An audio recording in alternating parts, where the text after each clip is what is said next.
Berikut adalah resume tentang film Cek Toko Sebelah yang berfokus pada aspek usaha, motivasi, masalah, dan solusi. Film Cek Toko Sebelah atau CTS adalah nama komedi keluarga yang berpusat pada konflik warisan dan hubungan ayah-anak dalam keluarga Tionghoa yang memiliki usaha toko kelontong. 1. Pelaku usaha atau entrepreneur. Tahap usaha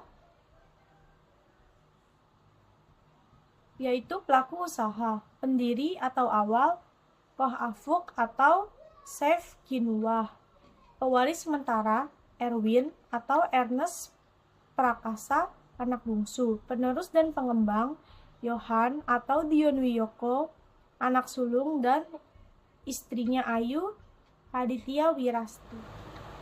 2. Alasan berusaha, karakter alasan berusaha atau mengambil alih toko. Koh Afuk, toko kelontong Jaya Baru adalah warisan dari peninggalan sentimental dari almarhum istrinya.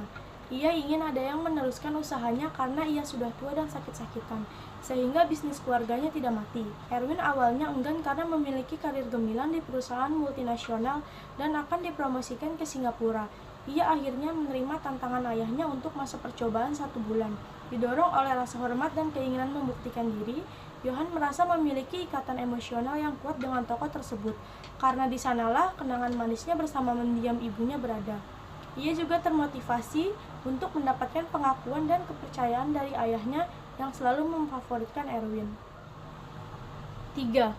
Motivasi jiwa dan semangat.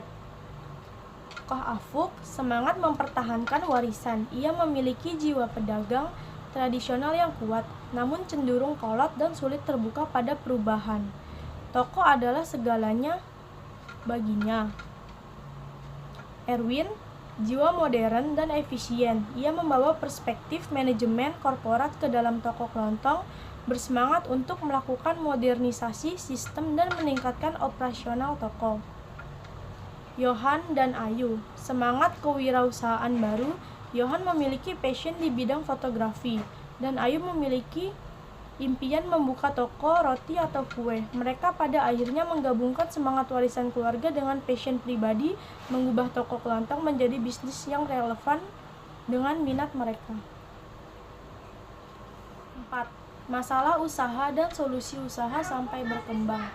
Film ini didominasi oleh masalah internal keluarga, namun berujung pada solusi yang membawa pengembang usaha. Masalah utama usaha, konflik internal keluarga. Keputusan Koh Afuk memilih Erwin sebagai penerus menimbulkan kecemburuan dan kemarahan pada Yohan, yang merasa lebih pantas dan terabaikan sejak kecil. Masalah ini diperparah oleh kurangnya komunikasi terbuka antar anggota keluarga. Toko terancam dijual. Toko kelontong Jaya Baru menjadi target pengembang properti yang ingin membeli tanahnya. Awalnya, Koh Afuk menolak karena nilai sentimental, namun ia akhirnya terpaksa menjual setelah kecewa dengan penolakan nasional. Erwin menghadapi tantangan mengelola toko kelontong yang dinilai tradisional dan perlu perbaikan sistem, serta masalah dengan oknum-oknum yang memanfaatkan toko. Solusi dan perkembangan usaha, kerjasama dan pembantalan kontrak.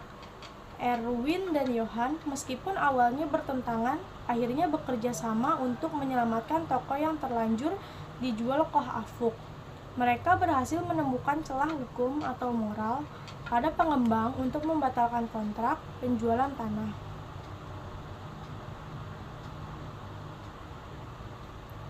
Rekonsiliasi dan pengalihan warisan. Keluarga akhirnya berdialog dan berrekonsiliasi. Erwin menyadari bahwa karirnya di korporat adalah pilihannya, sementara Yohan memiliki ikatan emosional yang lebih mendalam dengan semangat warisan keluarga. Koh Afuk juga menyadari kesalahannya dalam membedakan anak. Transformasi bisnis. Alih-alih meneruskan toko kelontongnya yang sudah usang, Yohan dan Ayu mengambil alih semangat warisan tersebut dan mengubahnya menjadi usaha baru yang sesuai dengan passion mereka. Studio foto dan toko kue atau roti.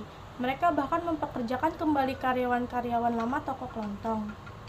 Pada akhirnya, usaha keluarga Cek Toko Sebelah berkembang bukan dalam bentuk toko kelontong tradisional, melainkan dalam bentuk bisnis baru yang modern dan didasari oleh passion, studio foto, dan bakery yang tetap mengedepankan nilai-nilai keluarga dan persaudaraan.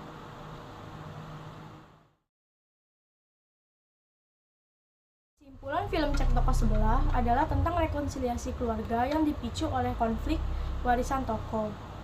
Poin utamanya, konflik ayah atau Ko Ah-fuk ingin mewariskan toko kepada anak bungsunya, Erwin, yang sukses dan tidak tertarik. Sementara anak sulungnya, Johan, merasa lebih berhak namun dianggap tidak bertanggung jawab. Inti masalah konflik ini sebenarnya adalah akumulasi dari salah paham dan kurangnya komunikasi terbuka antara ayah dan kedua putranya mengenai masa lalu dan harapan mereka. Penyelesaian. Melalui berbagai masalah dan pengorbanan, keluarga ini akhirnya saling memaafkan, menerima kekurangan masing-masing, dan menyadari bahwa ikatan kekeluargaan jauh lebih berharga daripada harta atau urusan toko.